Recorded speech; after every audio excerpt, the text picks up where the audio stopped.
Ndabashimiye kuba muri ko murakurikirana kino kiganiro kandi ndabahaye kaze ndi Asher niyo nizigiye ndabandanya mvuga ku ijambo rivuga ngo amoko n'amahanga arafise ikibanza mu mugambi w'Imana. Naravuze ku moko tribu na ethnie mu gifaransa aho ijambo ry'Imana ryerekana ko atangorana irimo na gato amoko n'ikintu gisanzwe.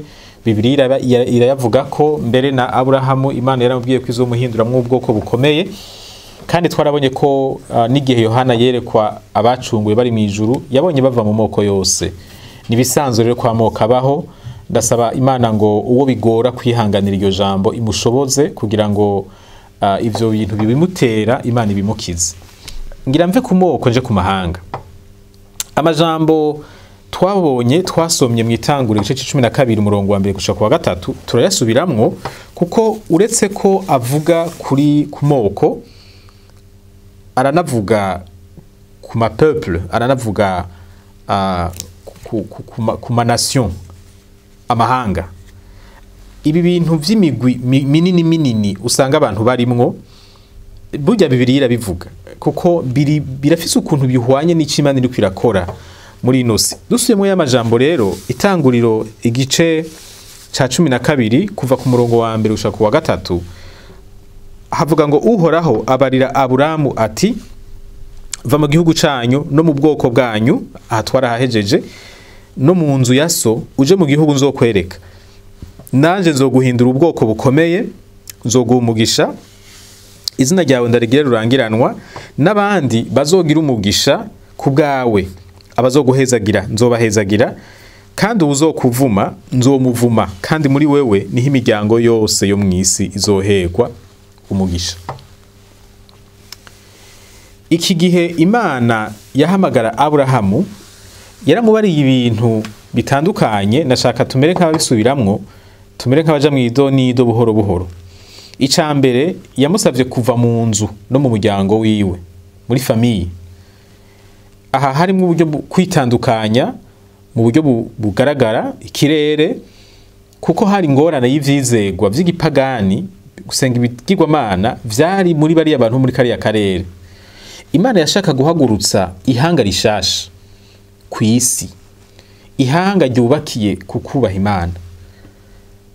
Ihanga nk'iryo ntiryashobora gukomoka ku muntu asenga ibigirwamana. Hari ikintu bita ngo les esprits des ancêtres, imizimu yabasokuruza canke impemu yabasokuruza. Uko umuntu ameze birafise ukuntu bigira ingaruka kuba mukomokako. Biragoye gutora ingene bigenda mwidonido.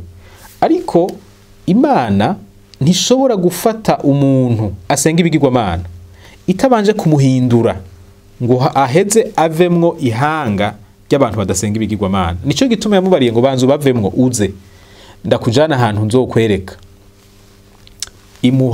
Imujana mu kandi karere territoire.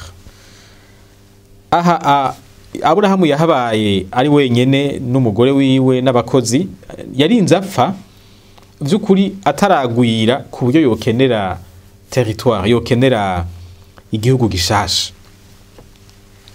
Ariko naho nyene hari ikintu Imana yari itumbereye. Aba bantu Imana yashaka gukura muri Aburahamu, iri hanga Imana yashaka guhagurutsa biciye muri Aburahamu, yari izi ko bitebe butebuke bazokenera territoire yabo, bazokenera igihugu cabo kugira ngo vya bintu Imana yashaka ko bagaragaza nk'abayubaha baronke ikibanza babigaragarizamwo. Iyo uravye amategeko Mose yahaye Abisirayeli usanga menshi muri yo atari yerekeye ibintu vy'impwemu, yari yerekeye ubuzima bwabo bwa misi yose. Itegeko rivuga ngo ntukibe ni itegeko riba ririko risaba abantu kubahiriza ibitari vyabo. Ni itegeko ryinjira mu migenderanire hagati y'abantu.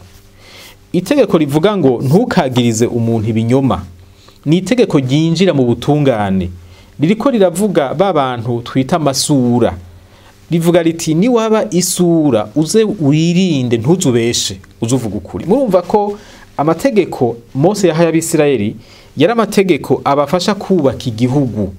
Igihugu naco ntushobora kucubaka utagira territoire, utagira ubutaka. Nico gituma hano Imana yamusezeraniye kuja kumuha igihugu kugira ngo babantu bazomukomokako bazoronka igihugu bitirirwa maze bashobore gukora vya bindi Imana yashaka ko bakora bibera akarorero ayandi mahanga. Ica gatatu yamubwiye ngo nzoguhindura ubwoko bukomeye. Aha mu bwoko mu vy'ukuri ico Imana yariko iravuga ni peuple, si tribu. Aha turiko turagira ikibazo c'indimi kubera dusoma mu Kirundi, ariko hari izindi Bibiliya usanga zarakoreshejwe mu gusigura y'Ikirundi, kandi murazi yuko mu ndimi zitandukanye si igihe cyose amajambo yinjira namwe neza 100%. Abisirayeli bari bagize ihanga, bari bagize peuple, bari bagize nation, ariko bari bagizwe n'imigwi 12, les tribus d'Israël, ajya niyo twokwita amoko. Imana yemereye Aburahamu ko azogwira avemwe amatribu, ayo matribu aje hamwe agira ihanga. Kubera iki Imana yabicishije ngaho? Nashaka twumve ingene Imana ikora iki, hariho ikintu kana gishaka gushikako. Igihe Abisirayeli baduga muri kiriya gihugu nyene Imana yari yarabemereye, bahasanze hari abandi bantu, hari ayandi moko, hari ayandi mahanga, babanza kugwana kugira ngo bashobore gufata kiriya gihugu. Ajya mahanga yari ahari, bari abantu bagendera mu vyizerwa vy'ubuyobe. Mose yarabivuze ko kenshi ati muze mugire ko mushoboye kose, ntimuze musengeze Imana basenga, ntimuze mwigane ingeso zabo, ntimuze mukora ikosa ryo kurongora abakobwa babo, cyangwa ngo mufate abakobwa banyu mubaha abahungu babo, kuko ivyo mubikoze muzogwa mu mutego wo gusanga mwinjiranywe na idolatry no gusenga ibigirwamana kwabo, hamwe n'ibindi bintu vy'ubuyobe bari basanzwe bakora. Kubera rero icaha cari caramaze kuzingamika amahanga, amapeuple, amatribu ya kiriya gihe, Imana yashatse guhagurutsa irindi hanga kugira ngo iryo hanga rize ribera akarorero ayo mahanga yandi, maze bitume abari muri ayo mahanga yandi bipfuza gutahura ibanga Abisirayeli bafise, bibazane kukurondera kumenya Imana, maze bashobore kuva muri kwa gusenga ibigirwamana no muri za ngeso mbi baba barimwo. Nico gituma Imana idakoresha umuntu gusa, Imana irakoresha na peuple, irakoresha na nation, irakoresha na tribu.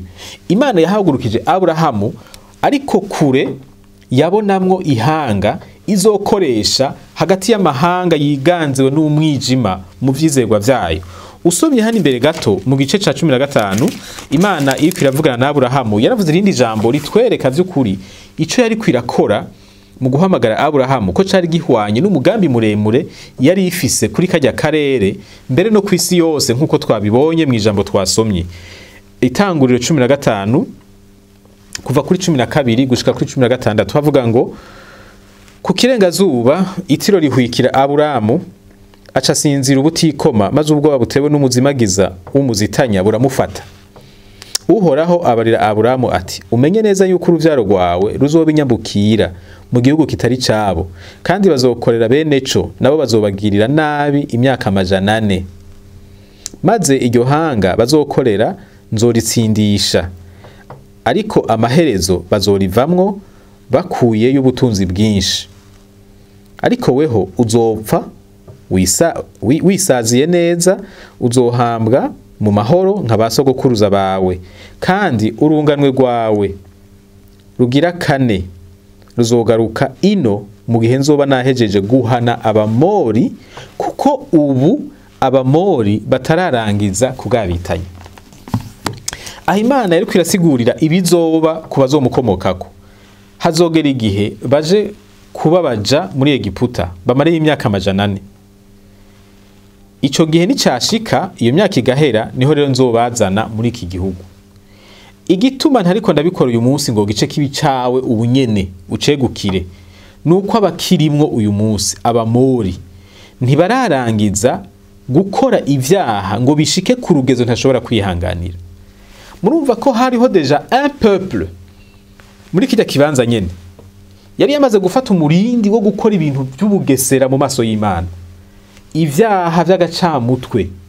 Imana iravuga ngo ndacabarindiriye, kumbure barashobora guhinduka sindabizi, mugabo ndabarindiriye. Iyi myaka 400 niyahera, nibabandanya kuri umuvuduko bariko bazoba bamaze gushikaho ntashobora kubihanganira, hazoba hageze aho nshobora kubahonya bakavaho, maze iki gihugu nkagiha abantu bawe, nkagiha abazogukomokako. Murumva ko Aburahamu ivyo yasezeraniwe yapfuye atabibonye, kuko hari ivyategerezwa kubonwa n'Abisirayeli haciye imyaka 400 Aburahamu yarapfuye.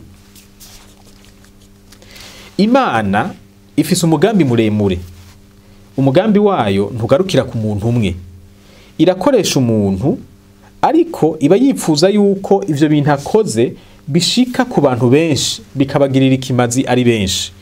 Aburahamu yaremerewe umugisha, yaremerewe kuba rurangiranwa, ariko ivyo ntivyagarukira kuri we. Imana yaramuhaye igitinyiro, yaramuhaye gutunga, yaramuhaye gutera imbere, ariko ivyo yashaka gushikako vyari birebire cyane kurusha bijya Aburahamu yashoboye gushikako wenyene. Nico gituma iyo Imana iduhezagiye ikaduha ibintu abandi badafise, si kubera twebwe, si kubera inyungu zacu. Mu kubinezerererwa kwacu dukwiye kwibuka yuko twebwe turi nk'umugende Imana iriko iracishamwo ivyiza vyayo, ishaka gushikira abantu benshi. Umuntu w'Imana yakira umugisha kugira ngo awutange, ntiyakira umugisha kugira ngo umuhereremwo.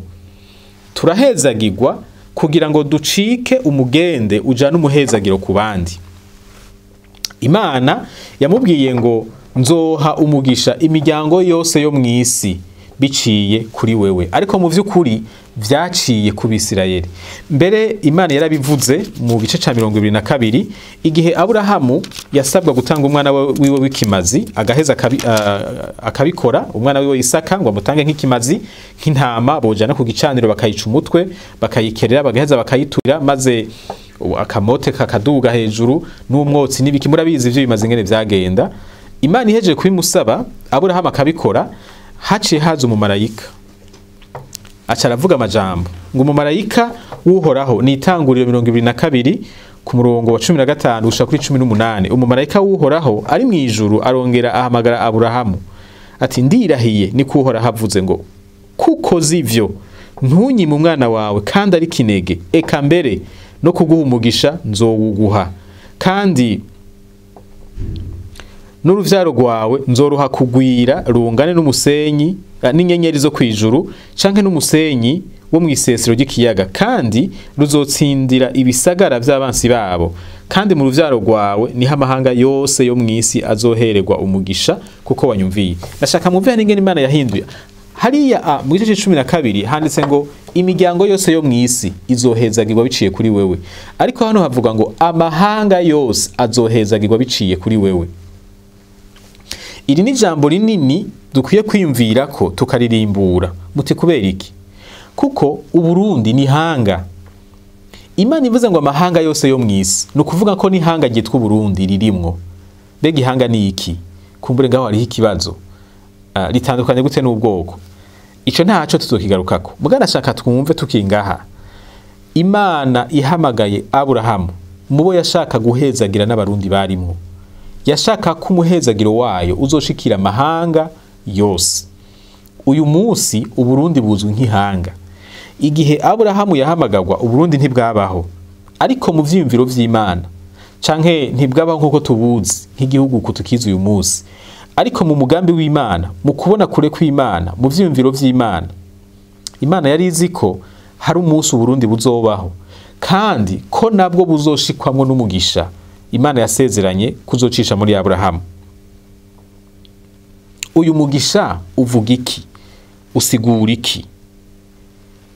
Mbega amahanga yoyo awuronka gute? Mbega hano mu Burundi ko turi hanga, uyu mugisha wa Aburahamu twarawuronse? Twomenya gute ko twawuronse? Ivyo ni bibazo nifuza kuzojamwo mw'idonido mu biganiro bikurikira. Ariko nashaka turangize kino kiganiro twumvikanye kuri iri jambo. Igihe Imana yahamagara Aburahamu, ntiyari kwibona Aburahamu gusa, ntiyari kwibona Abisirayeli gusa. Yashaka guhezagira amahanga yose yo kwisi. Kubera natwe turi hanga, iryo sezerano ni iry'iwacu. Ikibazo, yasezeranye iki? Uwo mugisha yasezeranye nuwuhe? Mbega tuwurimwo? Nimba tutawurimwo ni kubera iki? Mbega twobamwo gute? Nivyo bibazo tuzobana yatuvugana mu kiganiro kizokurikira.